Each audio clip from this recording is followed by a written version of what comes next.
everyone, this is the Nameless one here. Today's video we'll be going over the highlight reel for the Peacemakers of Equestria. Before we get started, a quick announcement. My editing team and I have realized that the original schedule for uploads announced in the first upload was unrealistic to say the least. From here on out, we will be uploading on Tuesdays and Thursdays. Now on to the video. Peacemakers of Equestria is set shortly after the time skip at the end of the show. The party has been assembled by the Alicorn Prince of Destruction to stop an ancient evil. The clip you're about to see is just as the Peacemakers, having infiltrated the cultist camp, bear witness to the release of the ancient evil. Roll clip. Like, you know what I mean? Yeah, follow it. Just hover above his head the whole time. It's a good idea. He better hope that he doesn't come past where me and Bear are, otherwise I'm about to jump out and just slice him. I also want to point out that his bodyguards are outside as well. True. So play it safe. May I stop him before he leaves? I already said yes. Okay, I didn't hear that. The story that you have told us, the story that we have always been told, or that we have learned, seem quite in conflict. You must understand my confusion. Not sure who to believe now. He nods and says, yes, misinformation can be very misleading, but the ritual is almost prepared. We will soon be freeing him, and you can see for yourself. Hello, did nobody see the giant cages full of ponies outside? Like I said, sacrifices must be made for the greater good. I don't want to make that sacrifice. Yeah, you know, it's the greater good. Come on. And from everything that he is saying, you can tell, A, he is probably genuinely insane, and B, he thoroughly believes every word that is coming out of his mouth. Suppose I'm going to follow for now. So, should I, knock him out, or, what even are our options now? You'll see. I don't think letting them continue with the spell is probably a good idea. It's the best idea at this point. What if? Lure him over to where me and Bear are. I seriously want to just kill this.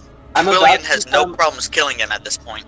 I'm about to become a cultist. That'll make it. I don't even have to sneak around. That'll be so. I'm going to follow as well. I'm not. So, as you guys are watching the spell and it progresses, the energy within gets so dense and so opaque because of how much of there is that you don't see inside anymore. You do hear the screams of the captured ponies and other creatures, and you hear the sound of what almost sounds like shattering glass. And simultaneously, all of the lights in the cavern just go out, and for a moment everything is just black.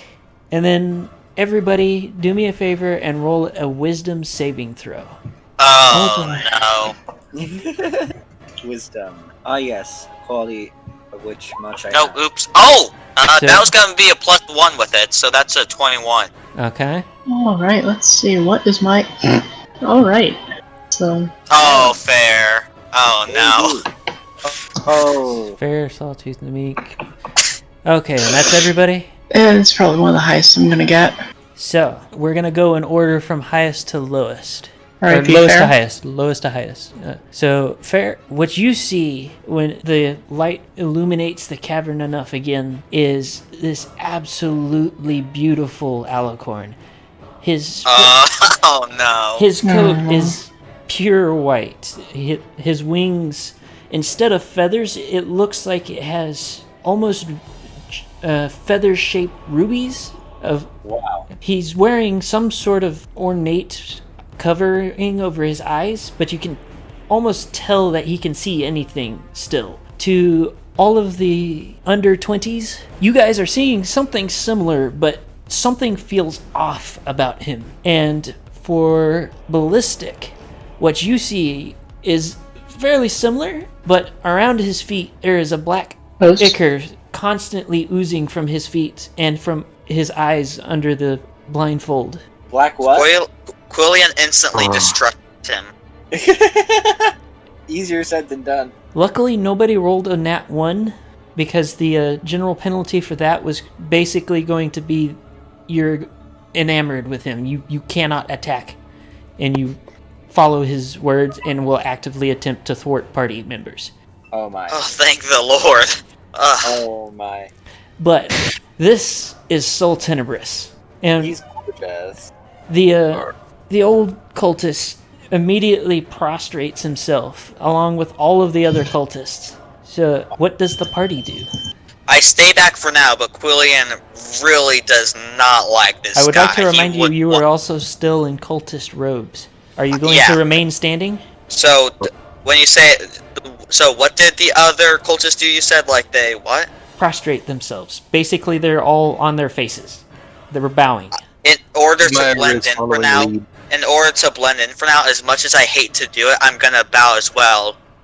Sawtooth keeps an eye on the situation while bowing to not blow cover, but he's looking for what to do. So the old cultist attempts to speak first, and for everyone but Ballistic, Soul Tenebris cuts him off, and he has this absolutely described almost like a sound similar to a soothing waterfall. It's a very pleasant voice, surprisingly, and kind of flies in the face of everything you've been told so far. For those above single digits, you do still get that feeling like something's not quite right, but it is still pleasant to listen to. I do not trust this. And then Ballistic, you actually hear something completely different. The voice that comes out is raspy and could only be described as dragging actual nails across a chalkboard. Ooh. And then Quillian has started to hate this guy. And in that voice, you also hear a great deal more pain than you would have imagined from something like this. Oh. Does he say Curious, it? but still hateful. So he basically, you don't quite understand him, what he's saying verbally, but all of his words seem to penetrate your mind, and you get the general gist of he's telling the old one to shut up and asking where he is and what year it is. Wait a second. Did the sacrifices all die? Did that really just happen? All you know is all of the cages are full of skeletons now. Oh my! That's dark. Oh my gosh, this is actually gonna be really good fan fiction. Unless we can Deus Ex Machina them back, along with all the old alicorns. It's possible. Notion. We have to save everyone. So I'm gonna tell him. I'm going to say roll a wisdom check again for everybody. This time, I'm going to tell you now there aren't any negative effects, but if you pass, you will have positive ones. Oh wow! Look, one more than last time. I like that number. Fair. What the fuck? Argo, Argo, did you I'm roll? typing. Okay. I am going to use a lucky point, which means I get to reroll. I have 2 more of those left. D5 goes in that one. There we go. Okay. So I opted to pick this one. Namink, Fair, and Argo, you all feel something kind of fishing around in your head, for lack of a better description. When you feel it, you are able to just barely fend it off, while Ballistic and Sawtooth both are totally oblivious to what is going on. And you can tell by looks from the Talicorns that you guys aren't the only ones getting the sensation. So what's the sensation again? I know Sawtooth doesn't know, but... It's like somebody's like fishing around in your brain, essentially. Welcome to a successful detect thoughts. And with something we've never done before.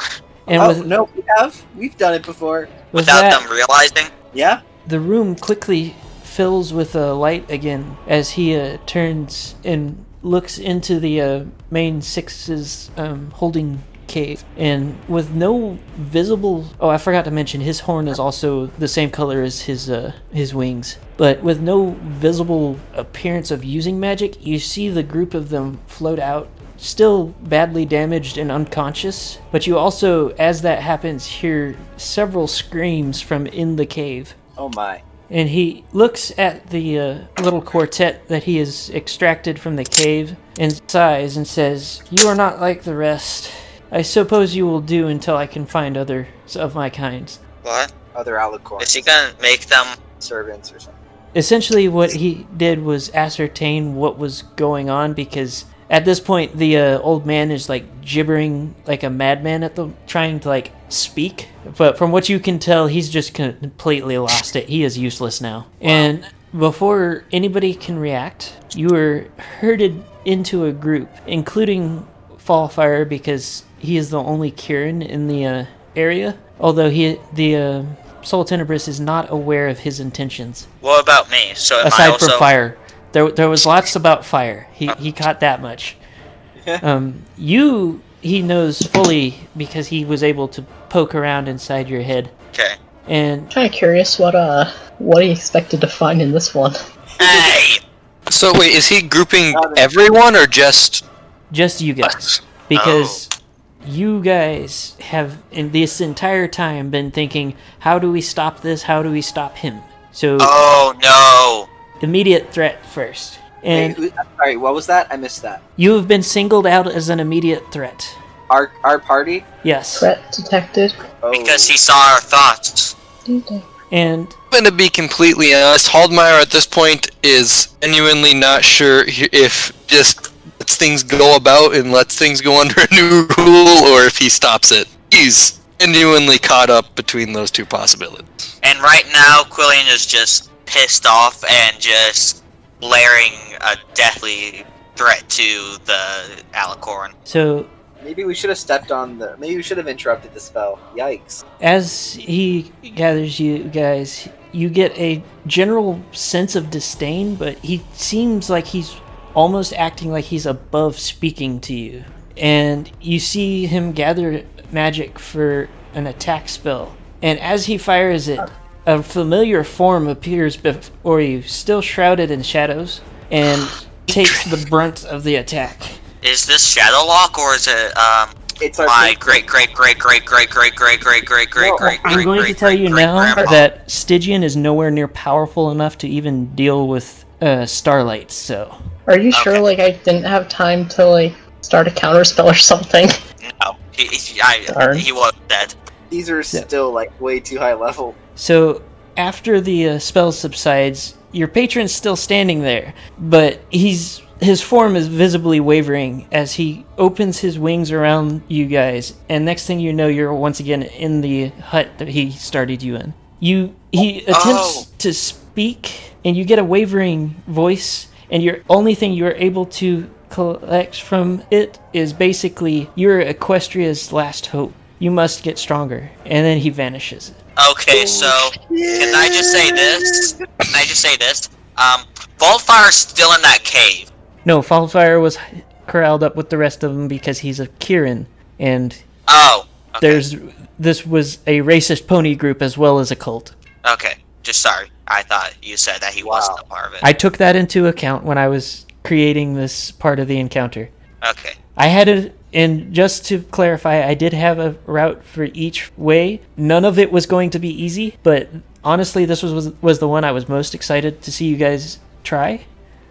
Yeah, that was crazy. That's all for this clip. I just want to say a big thank you to the editor for this video, Elizander, the player of Cloud the Pegasus and Cyanax the Changeling. And a thanks to Frozen Knight and Ghost XB as well for today's intro, outro, and background music. Don't forget to like, comment, subscribe, and ring the notification bell to stay up to date with our uploads. Everyone have a good day and drink water.